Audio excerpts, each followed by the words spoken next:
Imagine an empire stretching from the Pacific Ocean to the gates of Europe, the largest contiguous land empire in history, the Mongol Empire. At its helm, a man who saw himself as the ruler of the world, Kublai Khan, grandson of the legendary Genghis Khan. In the late 13th century, only one prize in the east remained beyond his grasp: a small, defiant island nation, a land of fierce warriors, the samurai. This is the story of two colossal forces colliding, a tale of ambition, defiance, and the divine winds that would change history forever. This is the story of the Mongol invasions of Japan. The year is 1266. From his magnificent capital, Dadu, modern-day Beijing, Kublai Khan dispatched his first envoy to Japan. The message was simple: submit to the great Yuan dynasty or face the consequences. But the Kamakura shogunate, the military government ruling Japan, was not accustomed to taking orders. Led by the regent Hojo Tokumuni, a young but resolute leader, they saw the demand not as an offer of peace but as a threat to their very existence.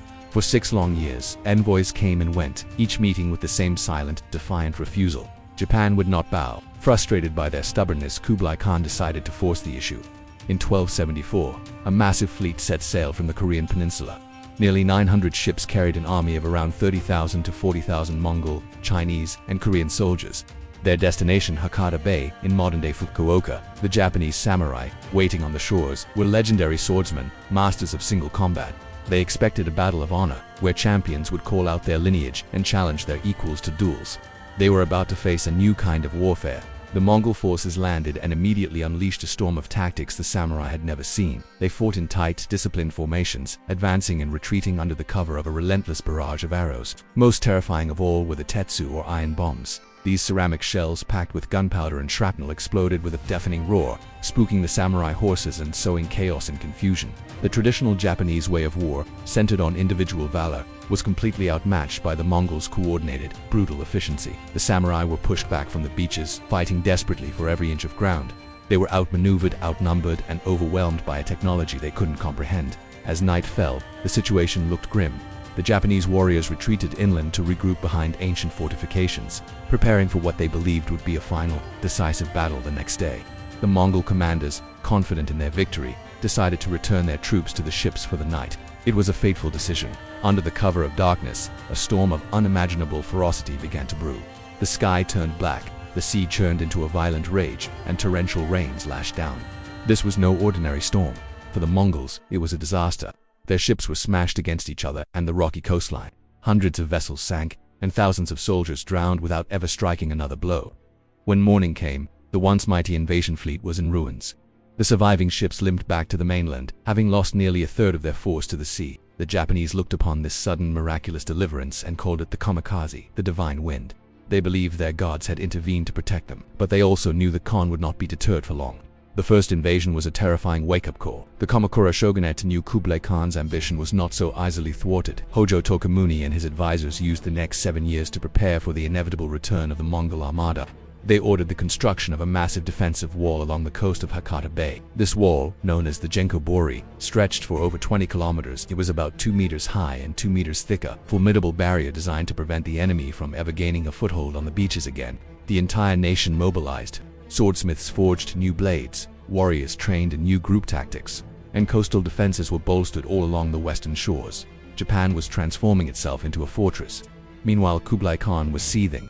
The defeat was a stain on his honor and a challenge to his authority. He began planning a second invasion on a scale that would dwarf the first.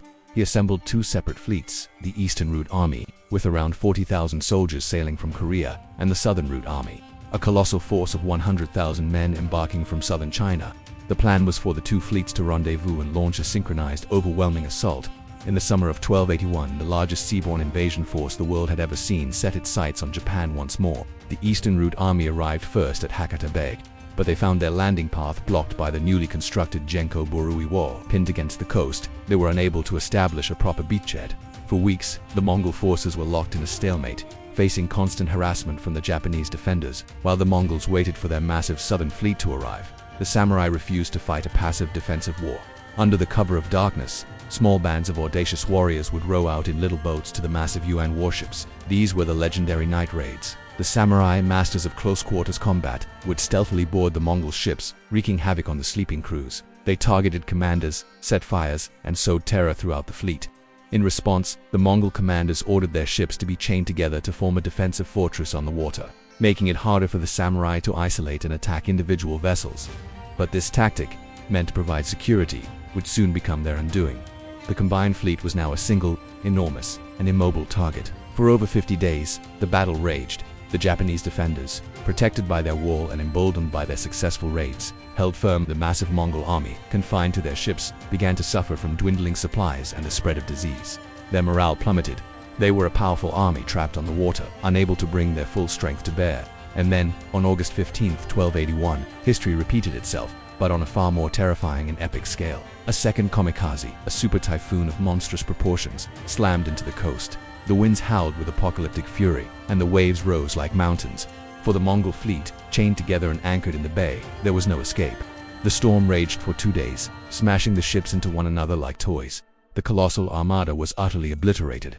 Eyewitness accounts describe the sea being so thick with the wreckage of ships and the bodies of men that a person could walk across the bay without getting their feet wet. Out of 140,000 invaders, it's estimated that fewer than 1 in 5 made it back home. The second invasion had ended in a catastrophe of biblical proportions. Japan was saved. The divine winds had protected the nation once more, but the victory came at a crippling cost. The years of military preparation and the defense itself had drained the coffers of the Kamakura shogunate. The samurai who had fought so bravely expected to be rewarded with land and spoils, the traditional payment for their service. But since this was a defensive war, there was no conquered territory to distribute. The shogunate couldn't pay its vassals. Widespread discontent began to fester among the very warrior class that formed the bedrock of its power. The government's authority crumbled. Within 50 years, the strain proved too much.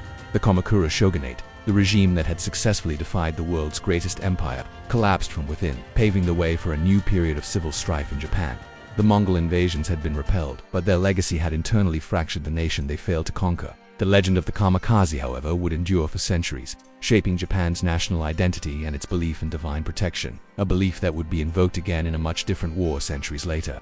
The story of the Mongol invasions of Japan is a powerful reminder that history is often shaped not just by the grand ambitions of empires but by the defiant spirit of those who refuse to yield, and sometimes by the unpredictable fury of nature itself. It's a clash of cultures, technologies, and beliefs that echoed through the ages. Thank you for joining us on this journey into the past. If you enjoyed this story and want to uncover more incredible echoes of history, make sure to hit that subscribe button and ring the bell so you never miss an episode. We'll see you next time.